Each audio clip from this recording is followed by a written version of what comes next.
Hello guys, good day po, maayo adlaw po sa inyong tanan, maayo buntag, magandang araw po sa lahat. Sana po ay nasa mabuti tayong kalagayan na lahat.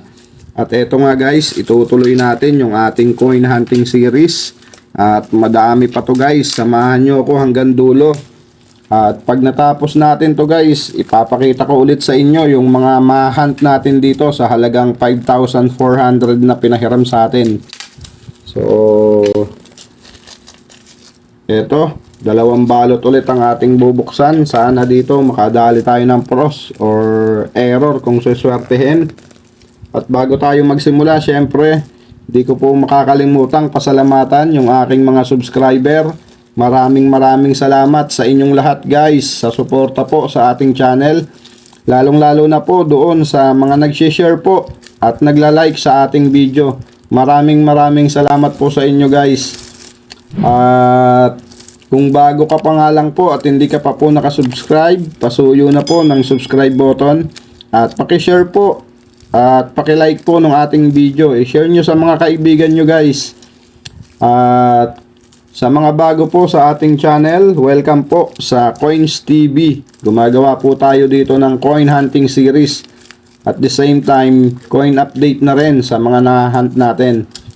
Okay, umpisahan na natin to guys. Baka umpisahan pa ng iba to. Sana pala rin tayo dito ng error or kahit pros. Pwede na yun.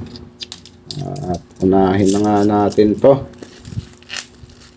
Okay. Ang first coin natin guys, as usual, round shape. Lamang na lamang ang round shape.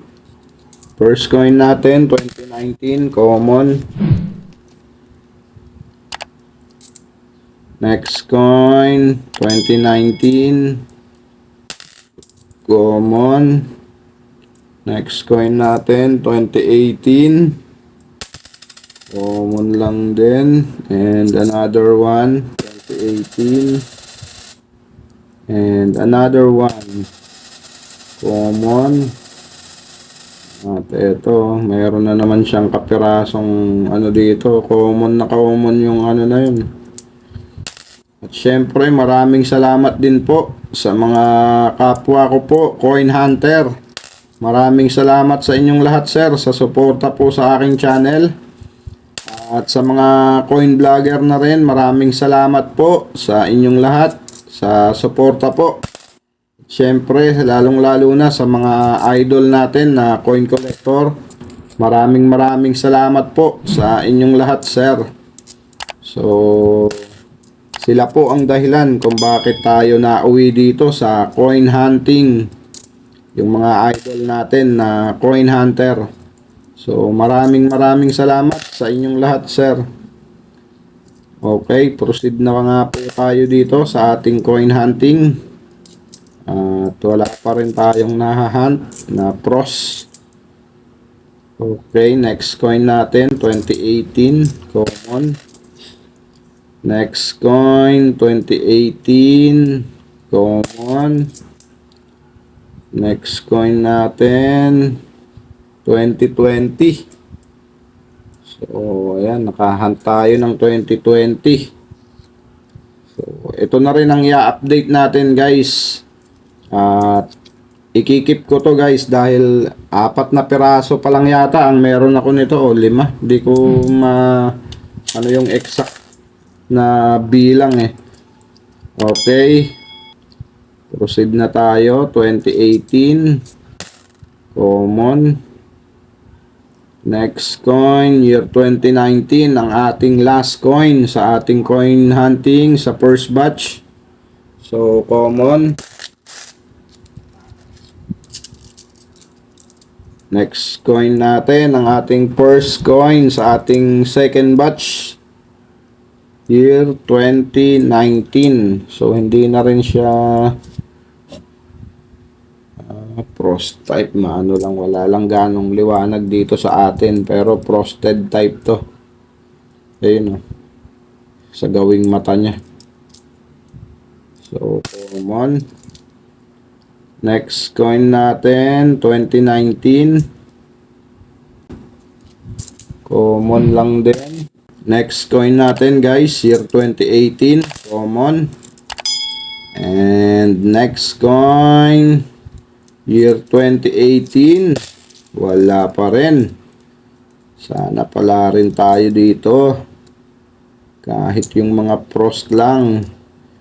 Ngayon kasi guys, yung mga pros mailap na rin. Malapit na rin maubos yan sa sirkulasyon. Kaya napakaswerte nung mga may hawak din yan. Yung mga pros type dito sa round shape na 5 piso natin. So sa ngayon guys, sa coin hunting natin, lamang pa rin yung round shape kumpara doon sa ipinalit sa kanyang round shape ay na nonagonal shape. So mas marami pa rin yung bilog na umiikot. Okay, proceed na tayo dito. Next coin natin, 2018 common. Next coin natin, labo 2017, 2019. Silipin ko nga to guys, di ko ganong makita. So 2019 common. Next coin, year 2018, common lang yan. And another one, common. At next coin natin, 2019, common. Next coin, 2019, common. Next coin natin, year 2018, so common lang din. Next coin, 2018, common. Next coin natin, 2018, common. Ang ating last coin guys sa ating coin hunting, 2019, so common. Ito nga guys, nakahunt tayo ng year 2020 na round shape. So, tignan natin guys, alamin natin ang kanyang price appraisal o collector's value at ang kanyang frequency. Siyempre, sa pinupuntahan natin na Endat Numista, alamin natin doon ang record niya. Okay guys, at punta na nga tayo dito sa ating source, ang endatnumista.com. So ayan guys, ang year 2020. So far guys, ang year 2020 na round shape. So sa kahit anong kondisyon, wala pong price appraisal na nakalagay sa kanya. So ayan year 2020, wala pa pong price appraisal. At ang kanyang frequency guys, so far maliit pa rin, 1.6.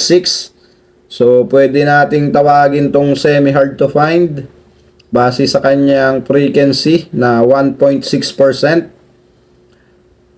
Okay, yun lang guys, wala siyang price appraisal pa at hindi pa rin siya na-update. Ang tanong ngayon ay magkano ang year 2020 dahil wala pa po siyang price appraisal. Okay. At ayun na nga, wala pa pong price appraisal tong 2020 na to, hindi pa na-update. At maraming salamat po sa aking mga subscriber na muling sumama po sa ating coin hunting. Maraming salamat sa inyong lahat guys. So sana sa susunod pala rin na tayo ng hard to find. So hindi tayo nawawala ng pag-asa dyan sa bagay na yan. Habang tayo nagko-coin hunting, may pag-asa. Okay, yun lamang guys. Keep safe and God bless.